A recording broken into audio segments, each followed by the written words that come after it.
কলিযুগেই ঘটবে এই 5 অঘটন। শ্রীকৃষ্ণের বলা এই 5 সত্য আজ অক্ষরে অক্ষরে মিলে যাচ্ছে। শ্রীকৃষ্ণ বলেছিলেন এই 5 অঘটন ঘটবেই কলিযুগে। জানেন কলিযুগে আর কি ঘটার ভবিষ্যৎবাণী করেছিলেন শ্রীকৃষ্ণ? দেখুন, কলিযুগ সম্পর্কে পাণ্ডবরা ভগবান শ্রীকৃষ্ণকে প্রশ্ন করেছিলেন যে কলিযুগের প্রকৃতি কেমন হবে।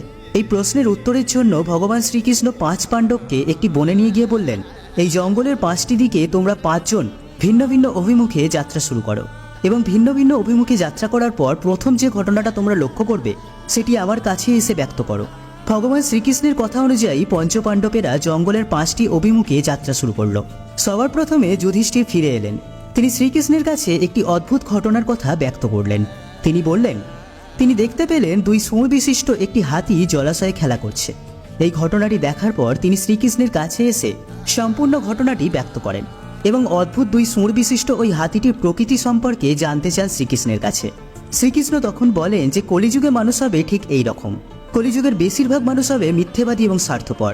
তারা মুখে এক কথা বললেও কর্মক্ষেত্রে সম্পূর্ণ ভিন্ন থাকবে, অর্থাৎ কথা, প্রতিশ্রুতি এবং কাজের মধ্যে কোনো মিল তাদের থাকবে না। তারপর ভীম ফিরে এসে তার অভিজ্ঞতা ভগবান শ্রীকৃষ্ণকে জানালেন। তিনি বললেন তিনি একটি গরুকে তার বাছুরকে চেটে চেটে আদর করতে দেখেছেন, কিন্তু এত মাত্রায় বাছুরটিকে চাটছে যে বাছুরটির গায়ে ছাল উঠে রক্তক্ষরণ হচ্ছে। এই প্রশ্নের উত্তরে শ্রীকৃষ্ণ বলেন, কলিযুগে পিতামাতা তাদের সন্তানের প্রতি অন্ধ ভালোবাসা ও স্নেহ তাদের সন্তানের ক্ষতির কারণ হয়ে উঠবে। অন্যদিকে অর্জুন ফিরে এসে শ্রীকৃষ্ণকে বললেন, একটি শকুনের যার বিশালাকার ডানায় বেদ লিখিত আছে, কিন্তু শকুনটি নরমাংস ভক্ষণ করছে। অর্জুন পরমেশ্বর শ্রীকৃষ্ণ ভগবানের কাছে এর কারণ জানতে চান। তখন শ্রীকৃষ্ণ বলেন, কলিযুগে ভণ্ড সাধকের পরিমাণ বৃদ্ধি পাবে, অর্থাৎ দেশে যেসব মানুষই জ্ঞানী হিসেবে স্বীকৃত হবে তাদের বেশিরভাগেরই মনোভাব থাকবে ওই শকুনের মতো। ওপরে ধর্ম সাধকে মোড়া জ্ঞানী মানুষগুলো আদতে নিজেরাই হবে ধর্মভ্রষ্ট। এরপর নকুল ফিরে এসে ভগবান শ্রীকৃষ্ণকে তার অভিজ্ঞতা জানালেন। তিনি শ্রীকৃষ্ণকে বললেন, এক বিশালাকার পাথরখণ্ড পাহাড় থেকে গড়িয়ে নিচে পড়ছে। কোনো বৃক্ষ তাকে আটকাবার ক্ষমতা রাখছে না। সেই পাথরটি সবকিছু দুমড়ে মুচড়ে ভয়ঙ্কর গতিতে নিচের দিকে নেমে আসছে। এইভাবে কিছুক্ষণ নামার পর একটি গুল্ম অর্থাৎ ছোট গাছের গোড়ায় এসে পাথরটি থেমে যায় এবং বন্ধ হয়ে যায় তার তাণ্ডব লীলা। এই ঘটনা শ্রীকৃষ্ণকে জানালে শ্রীকৃষ্ণ তার পরিপ্রেক্ষিতে বলেন, কলিযুগে মানুষের পাপের আকার ওই পাথরের মতনই হবে, যা তার জীবনকে তছনছ করে দেবে, ধ্বংসের অভিমুখে চালিত করবে গোটা সমাজকে। কিন্তু কোনো মানুষ যদি শুদ্ধ মনে শুধুমাত্র আমারই শরণাপন্ন হয়, তবে তাকে আমি সর্ববিপদ থেকে রক্ষা করব। অর্থাৎ সামান্য ওই ছোট গাছের মতো কেউ যদি আমার ভজনা করে, সমস্ত পাপ তাহলে সেখানেই বিলুপ্ত হবে। এরপর সহদেব তিনি তার অভিজ্ঞতার কথা শ্রীকৃষ্ণকে জানালেন।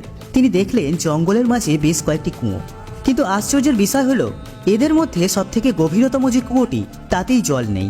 শ্রীকৃষ্ণ এই কথাটি শুনে বললেন যে কলিযুগে সমাজের সবথেকে অর্থশালী ক্ষমতাশালী ব্যক্তিরাই সেই সমাজে সবচেয়ে বেশি শোষণ করবে। যারা নীচ তারা কাম ও বিনোদনের জন্য এবং সুরা, তামাক প্রভৃতির জন্য প্রচুর অর্থ ব্যয় করবে এবং সমাজে পিছিয়ে পড়া মানুষদের জন্য থাকবে শুধুই অবহেলা। অতএব গরিবের শোষণই হবে কলিতে প্রবল। ধনীরা হারাবে তাদের বিচার বিবেচনা করার ন্যূনতম বুদ্ধি। বর্তমান যুগ সম্পর্কে ভগবান শ্রীকৃষ্ণ যে 5 ব্যাখ্যা করেছেন, একটু লক্ষ্য করে দেখলেই বুঝতে পারবেন তা বর্তমানে অক্ষরে অক্ষরে সত্য।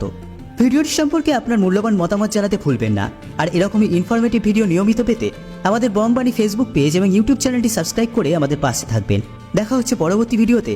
সকলে ভালো থাকবেন। জয় শ্রীকৃষ্ণ।